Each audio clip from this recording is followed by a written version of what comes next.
Hello friends, welcome back to my channel south Indian homemaker Tamil.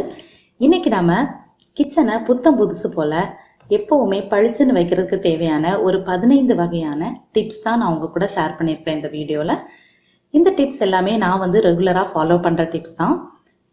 இதில் 1-2 கண்டிப்பாக உங்களுக்கும் யூஸ்ஃபுல்லாக இருக்கும் அப்படின்னு நம்புகிறேன். ஸோ வீடியோவை ஸ்கிப் பண்ணாமல் கடைசி வரை பாருங்கள்.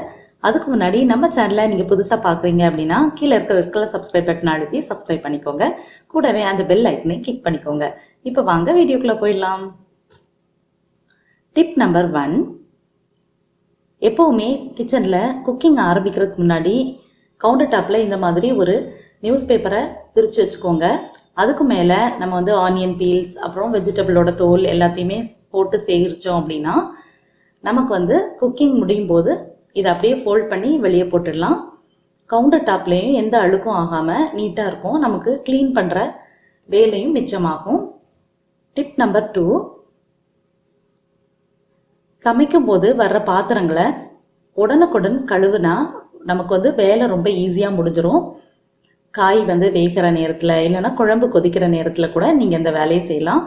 அப்போது நமக்கு என்டையர் குக்கிங்கும் முடியும் போது இந்த பாத்திரம் கழுவுற வேலை இருக்காது. ஸோ இந்த பாத்திரங்களையெல்லாம் கழுவி வைக்கிறதுக்கு இந்த மாதிரி ஒரு பேஸ்கெட் வச்சுக்கிட்டீங்க அப்படின்னா இது ட்ரை ஆகிறது ரொம்ப ஈஸியாக சீக்கிரமே ஆக்கிடும். அதுக்கப்புறமா அதை செல்ஃபில் வச்சு அடுக்கிறதுக்கு நமக்கு ரொம்ப ஈஸியாக இருக்கும். டிப் நம்பர் 3, சமைச்சு முடித்ததுமே பார்த்தீங்கன்னா அந்த அடுப்பை சுற்றி அந்த எண்ணெய் பிசுக்கு எல்லாமே இருக்கும். எண்ணெயெல்லாம் சிந்தி இருக்கும், உங்களுக்கு பார்த்தாலே தெரியும். சின்ன சின்ன அந்த ஃபுட் பீசஸ் எல்லாமே இருக்கும். இது எல்லாத்தையுமே ஒரு வெட் கிளாத் அல்லது ஒரு வெட் ஸ்பாஞ்ச் வச்சு நீங்கள் உடனே துடைச்சிட்டிங்க அப்படின்னா ரொம்ப பளிச்சுன்னு இருக்கும் ஸ்டவ் எல்லாமே.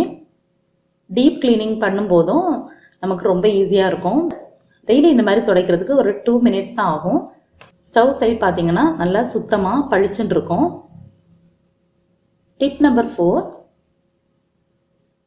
மிக்சியில் நம்ம தேங்காய் மசாலா எல்லாம் அரைச்சிட்டு அப்படியே ரொம்ப நேரம் விட்டுட்டோம் அப்படின்னா ட்ரை ஆகிடும். அதுக்கப்புறம் கழுவுறது ரொம்ப கஷ்டமாயிடும். அதனால அரைச்சி முடித்ததும் இந்த மாதிரி ஒரு வாட்டி அலசிட்டு கொஞ்சமாக டிஷ்வாஷ் லிக்யூட் போட்டு கொஞ்சம் தண்ணி ஊற்றி அதை மிக்சியில் வச்சு ஒரு 2-3 சுற்றி எடுத்துக்கோங்க. இந்த மாதிரி நீங்கள் பண்ணுறதுனால அந்த மசாலாவோட ஸ்மெல்லும் போயிடும். மிக்சியும் பார்த்தீங்கன்னா அந்த பிளேட்ஸ் எல்லாமே நல்லா க்ளீன் ஆக்கிடும். இப்போ உங்களுக்கு பார்த்தாலே தெரியும் மிக்சி ஜார் எவ்வளோ பழபழன்னு இருக்குது அப்படின்னு. டிப் நம்பர் 5, சமைச்சு முடிச்சதுக்கப்புறம் நம்ம சமைக்கிறதுக்கு எடுத்து வச்சுருப்போம்ல அந்த திங்ஸ் எல்லாத்தையுமே அப்படியே விட்டுட்டோம் அப்படின்னா ரொம்ப இந்த கிச்சன் கன்ஜஸ்டடாக இருக்கும்.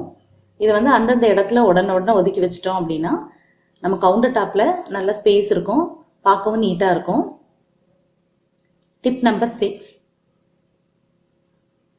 சமைச்சு முடிச்சதும் இந்த மிக்சி எல்லாம் லைட்டாக தொடச்சி விட்டுருங்க. எப்போவுமே நம்ம டீப் கிளீனிங் பண்ணிக்கலாம் அப்படின்னு விட்டுட்டோம்னா அப்படி ரொம்ப நாளைக்கு பண்ண மாட்டோம். அந்த அழுக்குகள்லாம் சேர்ந்து பெரிய அழுக்காக மாறிடும். அதுக்கப்புறம் க்ளீன் பண்ணுறது ரொம்ப கஷ்டமாகிடும். டெய்லி நீங்கள் இதை மாதிரி பண்ணுறதுனால ஒரு 2 minutes தான் எடுக்கும். டக்குன்னு பார்க்குறதுக்கும் அப்படி பளிச்சுன்னு இருக்கும். டிப் நம்பர் 7,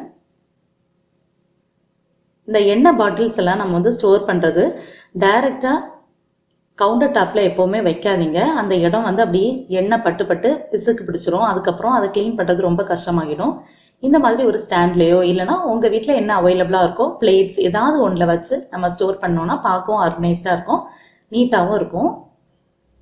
டிப் நம்பர் 8, சமைச்சு முடித்த சாப்பாடு எல்லாத்தையுமே ஒன்றில் டைனிங் டேபிளில் மாற்றிடுங்க. இல்லைனா கிச்சன்லேயே ஒரு கார்னரில் மேட் போட்டு அதுக்கு மேலே வச்சிட்டிங்கன்னா அந்த சூடு கவுண்டர் டாப்பில் படாது, பார்க்கவும் ஆர்கனைஸ்டாக நீட்டாக இருக்கும்.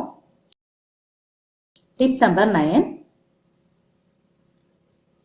எவ்வளோதான் பார்த்து பரிமாறினாலும் பல நேரங்களில் இந்த மாதிரி நம்ம காஃபி டீ எல்லாத்தையுமே கொட்டிடுவோம். குழம்பு எது கொட்டினாலுமே அப்படியே விட்டுடாதீங்க. அப்படியே விட்டுட்டோம் அப்படின்னா நம்ம இன்வைட் பண்ணாமலே எறும்பு எல்லா கெஸ்ட்டும் சேர்ந்துருவாங்க. அதுக்கப்புறம் கவுண்டர் டாப் பார்க்குறதுக்கு நீட்டாகவே இருக்காது. அதனால உடனே ஒரு வெட் கிளாத் அல்லது ஸ்பாஞ்ச் வச்சு அந்த இடத்த க்ளீன் பண்ணிட்டீங்க அப்படின்னா கவுண்டர் டாப் வந்து ரொம்ப நீட் ஆகிடும். க்ளீனிங் வேலையும் நமக்கு பெருசாக இருக்காது. டிப் நம்பர் 10, நம்ம அழகுக்காக அப்புறம் ஸ்டோர் பண்ணுறதுக்காக வாங்கி வச்சுருக்கிற செராமிக் ஜார்ஸையும் அந்த கிச்சனில் வேலை இருக்கும்ல அந்த நேரத்திலே லைட்டாக அது தொடச்சி எடுத்துருங்க தினமும். இந்த மாதிரி க்ளீன் பண்ணுறதுனால நமக்கு வந்து பார்க்க பளிச்சுன்னு சூப்பராக இருக்கும். டீப் க்ளீனிங் என்னைக்காவது பண்ணும்போது ஈஸியாக இருக்கும். டிப் நம்பர் 11, நிறைய நேரங்களில் நம்ம வந்து பாத்திரங்களை கழுவுவோம், சிங்கை கழுவ மறந்துடுவோம்.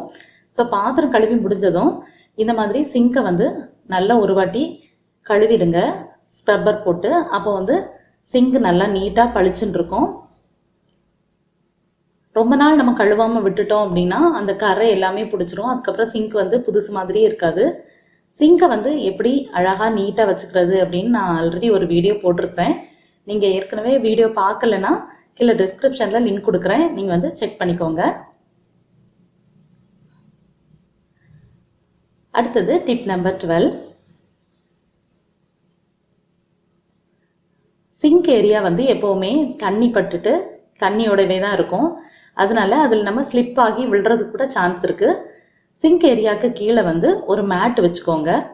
அப்போது நம்ம நின்று வேலை செய்கிறதுக்கும் ஈஸியாக இருக்கும்.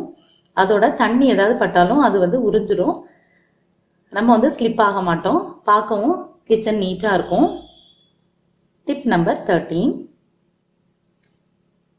சிங்குக்கு பக்கத்துலேயே இந்த மாதிரி ஒரு சின்ன பாக்ஸ், ஏதாவது யூஸ் அண்ட் த்ரோ பாக்ஸ் மாதிரி கூட நீங்கள் வச்சுக்கலாம்.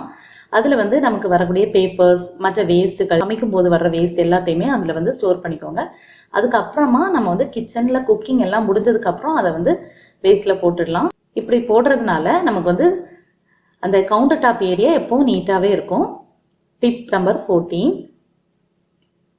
நம்ம சப்பாத்தி எல்லாம் செய்யும்போது அடியில் வந்து ஏதாவது மேட் போட்டுக்கோங்க. அப்படி இல்லைன்னா இந்த மாதிரி வீட்டில் எல்லார் வீட்லேயுமே நியூஸ் பேப்பர் இருக்கும், அதை கூட நீங்கள் அடியில் போட்டுக்கலாம். போட்டுட்டு இந்த மாதிரி நம்ம தேய்க்கும் போது அந்த சின்ன சின்ன மாவு தூள் கூட அதுலேயே விழுந்துடும். கவுண்டர் டாப்பை வந்து நம்ம க்ளீன் பண்ண வேண்டிய அவசியமே இருக்காது. டிப் நம்பர் 15, கிச்சனில் எல்லா வேலையும் முடிஞ்சதுக்கு அப்புறமா ஒரு வாட்டி ப்ரூம் வச்சு நல்லா கூட்டி விட்டுடுங்க. இந்த மாதிரி கூட்டி விட்டுட்டீங்க அப்படின்னா சின்ன சின்ன தூசி இருக்கிறது கூட போயிடும். நம்ம கிச்சன் வந்து எப்போவுமே பார்க்குறதுக்கு பளிச்சுன்னு சூப்பராக இருக்குங்க. ஸோ இன்றைக்கி நம்ம பார்த்த டிப்ஸ் எல்லாம் தான் நான் ரெகுலராக ஃபாலோ பண்ணிட்டு இருக்கிற டிப்ஸ் ஃப்ரெண்ட்ஸ். ஸோ வீடியோக்காக அப்படின்ட்டு நான் ப்ரிப்பேர் பண்ணது கிடையாது. இது எல்லாமே நான் வந்து டெய்லி ஃபாலோ பண்ணுறதுனால தான் கிச்சன் வந்து எப்போவுமே புதுசு மாதிரி நீட்டாக இருக்குது. ஸோ இந்த வீடியோ உங்களுக்கு கண்டிப்பாக யூஸ்ஃபுல்லாக இருந்திருக்கும் அப்படின்னு நம்புகிறேன்.